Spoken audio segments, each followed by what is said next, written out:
Welcome. I'm Tiffany Wong, and here's what happened this week. Another group of local leaders from the opposition Kuomintang have been detained over suspected fraud in recall campaigns. It's the latest in a mass movement to unseat lawmakers from both the KMT and the ruling Democratic Progressive Party, an issue dividing the country. Cadence Carranza reports. Prosecutors carry out raids at several locations, including the opposition Kuomintang office in Yilan in eastern Taiwan, as multiple current and former officials from the party are detained, suspected of forging signatures on recall petitions. It's just the latest investigation into alleged misconduct amid Taiwan's mass recall movement.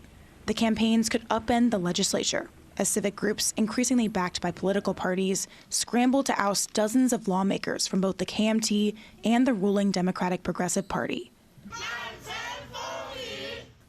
This time, prosecutors are focused on a petition drive to recall Democratic Progressive Party lawmaker Chen. KMT members have repeatedly criticized investigations into recall fraud, saying they're being used to silence opposition voices. 执政党利用检调单位来恐吓人民，让反对民进党的这些想去联署的人不敢再去签联署。But as allegations of fraud pile up, DPP legislator Chen has hit back. In a written statement, he accused the KMT of trampling on Taiwan's democratic system. The KMT is planning to hold a rally in Taipei on Saturday to protest the investigations. It comes after another rally last week, where large crowds of people turned out to sign petitions to recall KMT officials. As each side continues to fire shots and more campaigns come under investigation, Taiwan faces growing political tensions and a divide that may be increasingly difficult to bridge. Alex Chen and Cadence Carranza for TaiwanPlus.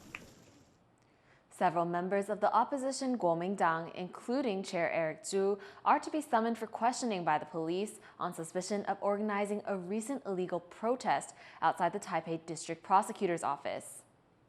那所提列的名单大概就是主谋首谋者包括朱立伦主席谢龙介委员还有他们的发言人杨志运。 Zhu last week rallied supporters to gather outside the office to protest investigations of several local party leaders for allegedly forging signatures on recall petitions. Police say protesters pulled down barricades outside the office, a restricted area, and ignored police instructions to disperse. The Interior Minister had called on Taipei police to investigate the illegal assembly, a move the KMT says is politically motivated. 尊重检调的侦办。 但是严肃地警告政治势力、政治黑手不要介入司法。 The three KMT members are scheduled to appear for questioning on Monday. Taiwan's Supreme Court has ruled against one of Taiwan's major air carriers, which was seeking $1 million in compensation from a flight attendants union. Flight attendants from EVA Air went on strike in 2019 after they were unable to come to agreement with the company on salaries and working conditions. EVA filed a suit against the union representing their flight attendants, calling the strike unlawful and demanding compensation for its losses. A district court ruled that the strike was lawful. EVA appealed that decision multiple times but lost each time. The Supreme Court's decision is final. Lawmakers in Taiwan are strengthening ties with Ukraine, welcoming new members of a Parliamentary Friendship Association between the two countries, both of which face pressure from powerful neighbors. The legislature is inaugurating new members of Taiwan's Parliamentary Friendship Association with Ukraine. That's a group of lawmakers from both sides coming together through shared values of human rights, freedom, and democracy. Since Russia's invasion of Ukraine in 2022, Taiwan has been a staunch supporter of Ukraine, pointing to parallels between the two nations' tense relations with larger neighbors. Taiwan and Ukraine may be geographically distant, but we are united by common purpose and shared vulnerability. We both stand on the front line of authoritarian regimes' pressures. That is why this parliamentary friendship group is not symbolic. It is strategic. It is a declaration that democracy do not stand alone. We are stronger together and we must act together. Slava Ukraine. Several advocates from Ukraine who helped coordinate the charter are also here in Taipei. They say more exchanges between Taiwan and Ukraine will make both countries more resilient. I think that right now the fact that we are here, Ukraine is still fighting on the front line. Taiwan is constantly working on increasing its security infrastructure and on establishing more and more connections with Ukraine. This is proof that we are strong and we will be even stronger in the future to defeat all threats. The new members of the friendship group are lawmakers representing Taiwan's legislature elected last year. Now these legislators are aiming to pick up that work, bridging ties between Taiwan and Ukraine on political, economic, and ideological fronts to fight for and maintain peace in their countries. Ryan Wu and Tiffany Wong in Taipei for TaiwanPlus. An asteroid has been named after acclaimed Taiwanese artist and 228 incident victim Cheng-bo. 陈先生陈澄波是我们第一个提出来的呀，当然因为他属于我们的台湾这个近代油画里头一个很先驱者呀，就做很多贡献。The asteroid was first discovered in 2007 by two astronomers at Taiwan's National Central University and the U.S.'s University of Maryland. They chose to name it after Chen in honor of his artistic achievements. Chen was executed for his involvement in an anti-government uprising in Taiwan in 1947. The International Astronomical Union finally approved the name this January. An exhibition about the asteroid will be on display at the National Taiwan Museum until May 11th.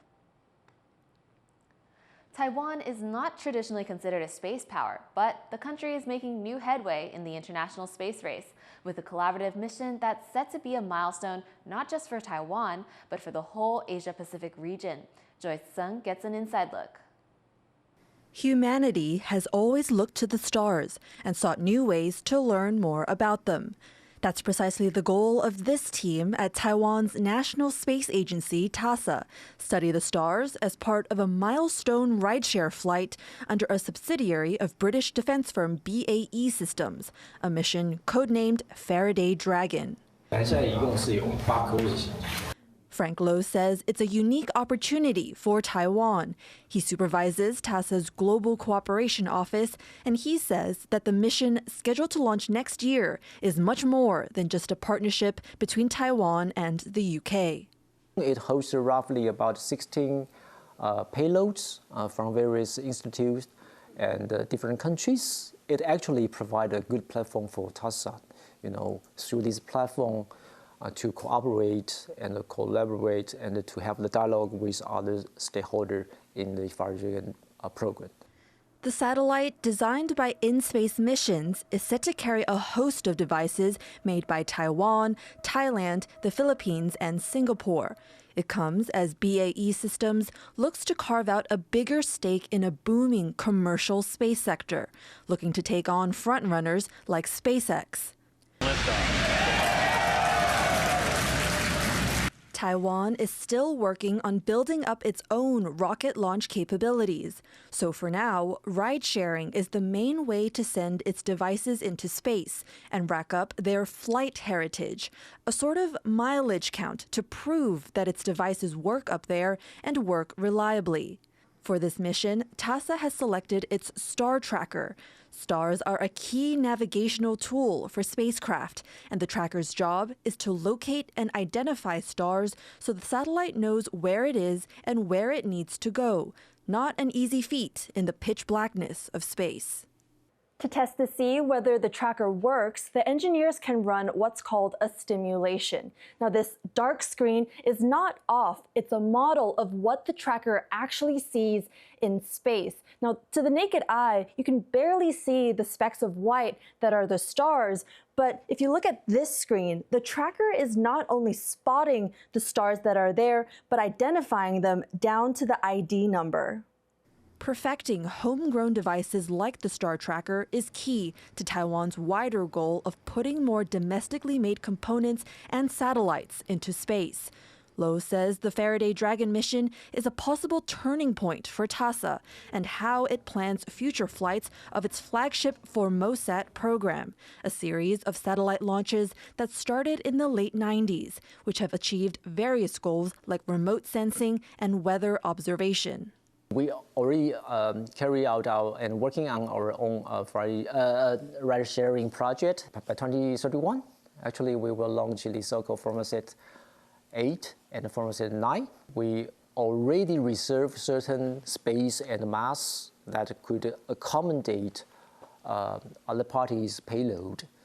Through learning from countries with more advanced space programs, Taiwan is vying to provide its own opportunities for other emerging players to hitch a ride on a Taiwanese satellite to the depths of space and jointly learn more about what lies beyond our Earth. Scott Huang, Howard Zhang, and Joyce Zhen for TaiwanPlus. TechWorld, Taiwan's pavilion at Expo 2025 in Osaka, has officially opened to the public. Our reporter Sandy Chi is there to see what TechWorld is bringing to the world stage. The essence of Taiwan, presented through the country's digital power and technology. This is TechWorld, Taiwan's $60 million pavilion at the World Fair in Osaka, called Expo 2025.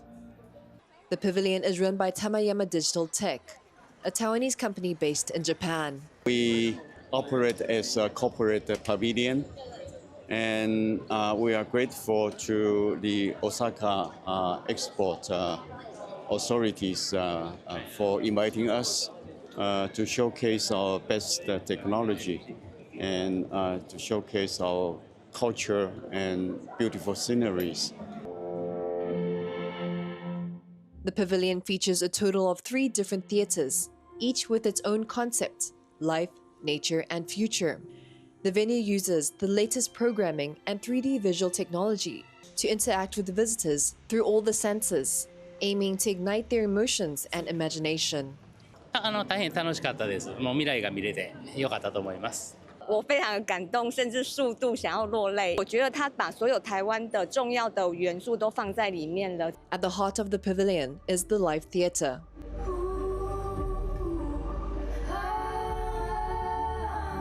It features a massive cylindrical screen showcasing Taiwan's rich and diverse ecological landscapes.